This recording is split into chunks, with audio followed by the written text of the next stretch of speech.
Olá, gente!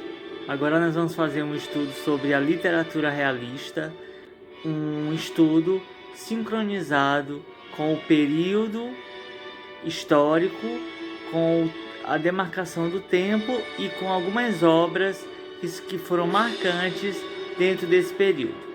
Vamos começar nosso estudo. Nós vamos situar a literatura realista, quando ela surgiu, quais foram as características históricas, o que nós vamos encontrar nessa literatura. Então vem comigo que nosso estudo está começando agora. Aqui nós temos um panorama do período de início da arte realista. Em meados do século XIX se deu esse movimento literário, artístico, do realismo e do naturalismo. Como características, nós vamos ter a arte realista tem o predomínio da razão, objetividade, cientificismo, que é o culto da ciência como a solução para os problemas da humanidade, denúncia dos vícios e corrupção da sociedade e análise minuciosa do caráter das personagens. Machado de Assis é o grande realista brasileiro. Na França nós temos Gustave Flaubert e Émile Zola. Gustave Flaubert realista, Émile Zola naturalista. Na Rússia, dois grandes nomes, Fyodor Dostoiévski e Leon Tolstói.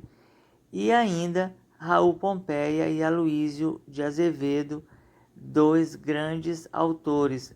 Aloísio de Azevedo, autor naturalista. Aqui está a obra Madame Bovary, obra que inaugurou o realismo francês.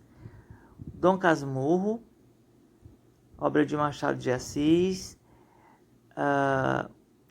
Esse livro é muito importante, ele traz a história de Bentinho e Capitu e um possível triângulo amoroso com o amigo de infância de Bentinho, Escobar, e a grande questão se Capitu traiu ou não Bentinho, um livro de leitura obrigatória, dada a sua importância. Aqui nós temos o Mulato, o livro que inaugurou o naturalismo no Brasil, publicado em 1881, e o Cortiço, o grande livro de Aloísio Azevedo.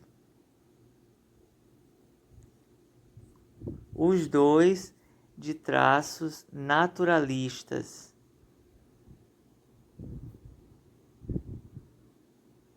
Mais à frente no nosso estudo, nós vamos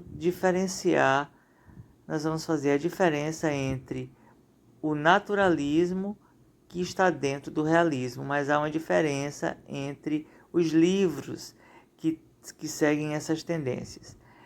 Machado de Assis não escreveu apenas romances, ele escreveu muitos contos, todos com um caráter muito importante de análise psicológica das personagens centrais. Machado de Assis, sem dúvida, é um grande nome da literatura brasileira e mundial.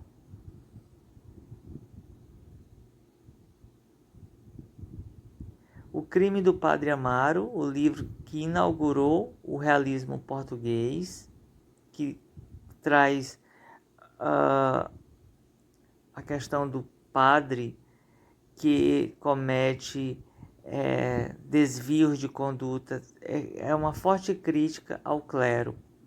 E A Educação Sentimental, de Gustave Flaubert, outro livro muito importante, que ele cria o cenário social que desencadearia essa reação contra os exageros românticos.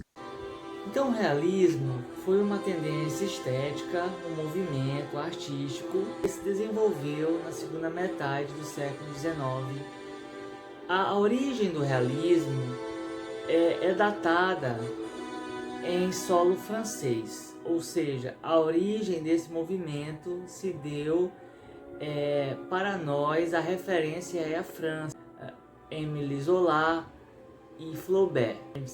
que representam, né, esse ideário de contraposição,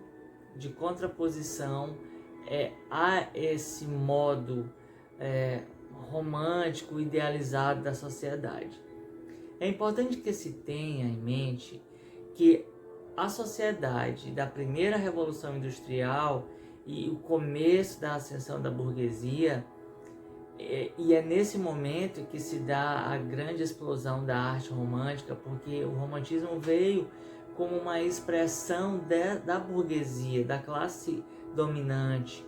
O movimento romântico ele veio para retratar, para legitimar, para fortificar, para criar um conjunto de conhecimento documental da vida dessa classe dominante, da vida dos burgueses. Então, o romantismo foi uma estética para a burguesia, foi feito pela burguesia. Novas correntes filosóficas foram desenvolvidas, como o positivismo de Augusto Comte, como o determinismo de Hipólito Taine. Na área da biologia também um avanço, aí vem o determinismo de Charles Darwin. Temos o desenvolvimento da biologia, da anatomia, da química, da física. E todo esse conjunto foi modificando, né, a maneira do homem se ver no mundo. Só que diante de um contexto tão brutal, em que havia uma grande massa proletária na miséria e uma pequena camada social rica, começa o que? Os artistas, que são homens de seu tempo, eles começaram a perceber que eles tinham o dever de expor e denunciar as mazelas sociais, as corrupções das condutas humanas, toda sorte de vício. Agora nós vamos assistir a um vídeo que mostra sobre o contexto social daquela época, como eram as condições de vida, tanto do proletariado quanto do burguês, quais eram as inovações tecnológicas, quais inovações em termos de arquitetura, quais mudanças nos meios de transporte, como a sociedade estava organizada na segunda metade do século XIX.